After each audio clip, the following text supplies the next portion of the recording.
Salve família Palmeiras!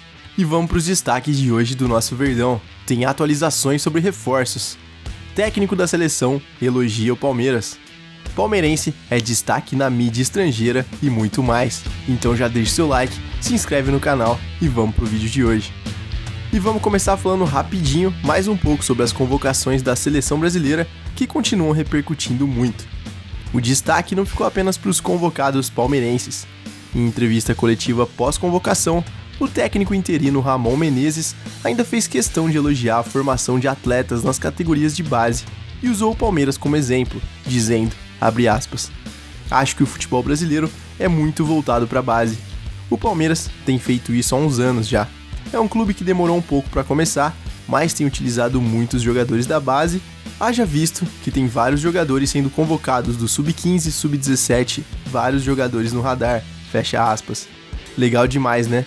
Pra mim, o Ramon tá começando muito bem na seleção brasileira. Convocou jogadores do Brasil, mostrou conhecimento da base, começou muito bem. Eu acho que ele não vai ficar no comando técnico, mas quem sabe não esteja surgindo aí um outro Scaloni, né? O técnico argentino começou assim e conquistou a última Copa do Mundo pela Argentina. E na minha opinião, apesar de ter o Messi, ele não era nem de longe o melhor elenco. E eu acho muito legal isso de olhar para os jogadores dos times nacionais, porque aqui tem muito jogador bom e a era Tite não valorizava isso nem um pouco, a não ser que jogasse no Corinthians, aí ele olhava. E eu acho que esse foi o principal motivo que a seleção perdeu tanto a identificação com o torcedor brasileiro. E eu espero que o próximo técnico oficial da seleção brasileira continue com essa mesma percepção aí do Ramon, que tá de parabéns. E aproveitando ainda para falar sobre as convocações, segundo o All Sport, o presidente da CBF, Edinaldo Rodrigues, nunca teve participação direta nas listas das convocações. E com o interino Ramon Menezes, isso não foi diferente. O presidente deixou o técnico bem à vontade para fazer as suas escolhas e não quis nem ver os nomes dos selecionados antes do anúncio oficial. E ainda segundo a matéria, a convocação de Rafael Veiga agradou muito o presidente da CBF, que sempre entendeu que o meia palmeirense era um grande injustiçado por não fazer parte das convocações de Tite. Meu amigo, e não era só o Veiga não, né? Quem não lembra do Tyson indo pra Copa, enquanto o Dudu tava voando por aqui. Mas voltando ao assunto, após o término das convocações, o Edinaldo Rodrigues afirmou que o Brasil tem muitos jogadores importantes que às vezes passam despercebidos e que por isso não tinham oportunidades. E o presidente ainda afirmou ter gostado das escolhas de Ramon Menezes. E eu concordo totalmente com o presidente da CBF, foi o que eu acabei de falar. Nossos times nacionais têm excelentes jogadores que passam desapercebidos mesmo. E que bom que chegou o fim à panelinha do Tite, né? Agora, outros ótimos jogadores vão poder ter a oportunidade de mostrar o futebol que eles têm. Nos comentários do último vídeo, eu já vi que a galera também gostou, mas vou perguntar de novo. Gostou da convocação, torcedor? E antes da gente passar para a próxima pauta, um dos nomes que mais gerou polêmica na convocação foi o nosso atacante Rony. Muitos elogiaram, outros criticaram, mas o mais importante é que o rústico foi notado e agora tem a chance de fazer um gol de bicicleta pela seleção brasileira. Brincadeiras à parte, o nosso atacante virou até notícia internacional, dá só uma olhada. O jornal espanhol AS fez questão de destacar a convocação do Rony e afirmou que esse é um prêmio pelos anos brilhantes no Palmeiras, não poupando elogios ao nosso atacante. O jornal ainda destacou que o Rony vai dividir o ataque com Vinícius, Rodrigo, Antony, Richarlison e Vitor Roque, e que embora o Rony seja um jogador que foge do padrão técnico da seleção brasileira, basta observar os números do jogador para ver que a convocação é totalmente merecida. O jornal AS ainda frisou os números de gols e títulos que o Rony teve nos campeonatos pelo Palmeiras. Incrível demais, né, torcedor? O nosso Rony rústico quebrando barreiras. E realmente foi muito merecida a convocação do Rony. Eu gosto demais do futebol dele, já falei muito aqui. E ele pode não ser o mais técnico de todos, mas ele é o jogador mais esforçado que eu já vi. Não para um minuto sequer em campo, entrega muito na parte tática e ainda decide os jogos pra gente. Mas e você? O que achou da convocação do rústico pra seleção? Me conta aí nos comentários.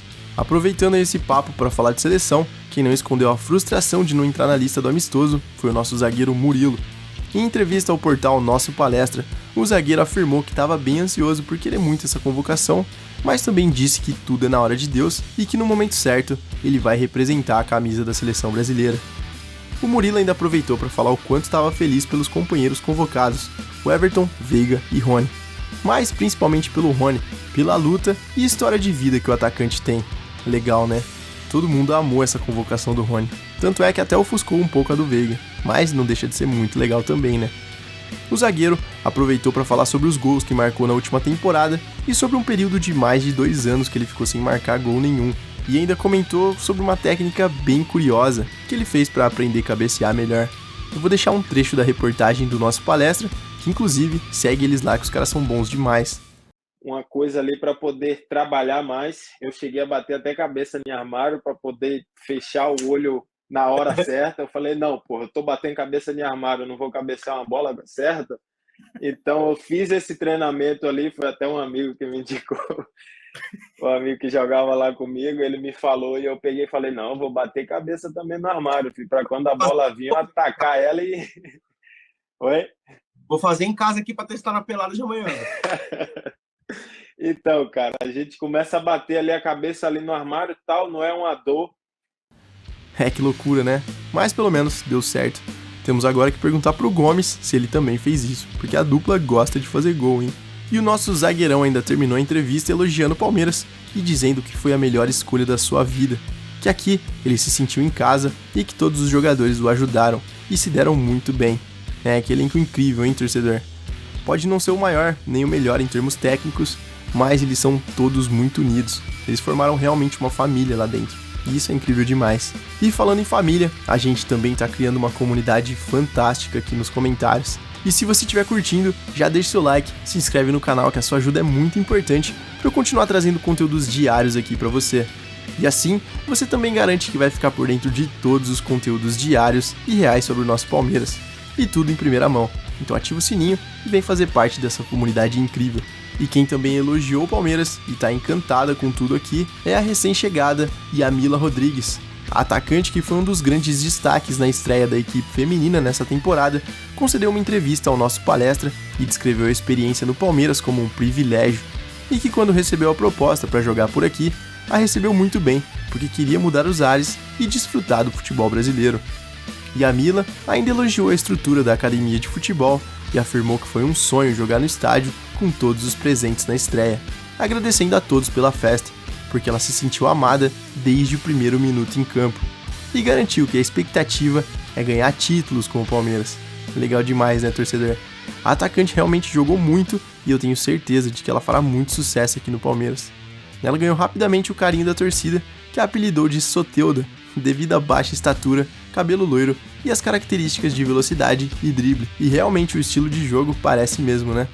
O próximo jogo do elenco feminino já é domingo contra o Real Brasília, às 15 horas. E falando nisso, quero aproveitar para falar rapidinho que domingo também teremos a 12ª e última rodada da primeira fase do Paulistão. E o Palmeiras vai enfrentar o Guarani em Campinas, às 4. Atualmente o Palmeiras tem 27 pontos e busca garantir a liderança geral do campeonato. E para isso, precisa sair com a vitória, já que o São Bernardo vem logo atrás com 26 pontos. E caso nós tropeçarmos e o São Bernardo ganhar, teremos que encará-los fora de casa. Então, o jogo é importantíssimo e precisamos entrar ligados. A preparação do Palmeiras foi encerrada nessa manhã e uma imagem chamou bastante atenção. O Abel Ferreira conversando em separado com Pedro Lima e Luiz Guilherme, conhecido também como Manga. Será que teremos alguma surpresa aí no jogo? E apesar de ter tido os fortes boatos de que pelo menos o Pedro Lima seria relacionado, o Abel optou por deixá-los fora dos relacionados. Vale lembrar que o Atuesta está fora do campeonato e talvez até da temporada, e já que as crias ficaram de fora, Fabinho deve ganhar mais espaço. Mas vamos aguardar para ver quais serão as escolhas do Abel, né? E agora, para finalizar, vamos com o mercado da bola. Vamos começar falando sobre o Wallace. Como já dissemos aqui no canal, o volante voltou a ser sondado pelo Palmeiras para substituir o Danilo, e o jogador vê com ótimos olhos um possível retorno para o Brasil, não dispensando as conversas. E a Udinese está pedindo algo entre 10 a 12 milhões de euros, cerca de 55 a 66 milhões de reais. Segundo atualizações do portal Mercado da Bola, o Palmeiras avançou para a contratação do jogador e teria assinado com valor próximo ao pedido pelo clube italiano. E ainda segundo o portal, o negócio teria avançado e poderia vir a se concretizar nos próximos dias. Mas como a gente sempre quer a verdade, fomos buscar mais informações e o jornalista Júnior Venezi afirmou que apesar do real interesse do Palmeiras no volante, a negociação não deve ocorrer nesse primeiro semestre. Isso porque, considerando que o jogador é titular absoluto por lá, a Udinese optou por não abrir negociações com nenhum clube por Wallace, enquanto não for reaberta a janela de transferências. A ideia do clube italiano seria no final da temporada europeia ouvir as propostas pelo jogador e posteriormente fazer uma análise. Eu acho que o Wallace é um ótimo nome e caso o Palmeiras consiga trazer o jogador para o segundo semestre, não teria problema nenhum, já que é quando realmente os campeonatos começam a ficar mais complicados e a sequência de jogos é mais pesada. Então, acho que daria para aguardar até lá, já que é um ótimo nome para o meio de campo. O que não pode é ficar sondando o atleta, demorar para fechar e ele ir para outro clube e nós ficarmos sem nada, porque já aconteceu isso, né? Mas e você, qual a sua opinião? Me conta aí nos comentários. E de novo, mais uma novela que continua. Tem atualização, mais uma vez, sobre Alan. De acordo com informações do jornalista Gustavo Soler, tá tudo alinhado entre os representantes de Alan e a diretoria do Palmeiras para a contratação do volante. O único empecilho é convencer o Atlético Mineiro, já que o clube está pedindo algo em torno de 10 milhões de euros, cerca de 55 milhões de reais pelo jogador, que tem vínculo com o clube mineiro até dezembro de 2025. Mas isso já falamos no último vídeo. A atualização agora é que o empresário do jogador, Giuliano Bertolucci, que tem um ótimo relacionamento dentro do Palmeiras, está trabalhando para que a negociação do jogador ocorra e está fazendo a intermediação entre os clubes. Segundo o site Gol, o departamento de futebol do Palmeiras deixou claro que a proposta para fechar com o volante está na mesa do clube mineiro e seria em torno de 10 milhões de euros. Ainda segundo a matéria nos bastidores, tá tudo certo que Alan quer sim jogar no Palmeiras. E aí, torcedor, o que achou sobre as atualizações de Alan? Acha que o volante realmente poderia vir? Seria um bom reforço aqui? Na minha opinião, ou vem ele ou Wallace. Se fosse para escolher entre os dois, qual você preferiria? E se você curtiu esse vídeo, já sabe, deixe seu like, se inscreve no canal e ative o sininho para você ficar por dentro de tudo que rola no Palmeiras, todas as notícias do dia em um só canal. Um grande abraço, até a próxima e avante palestra!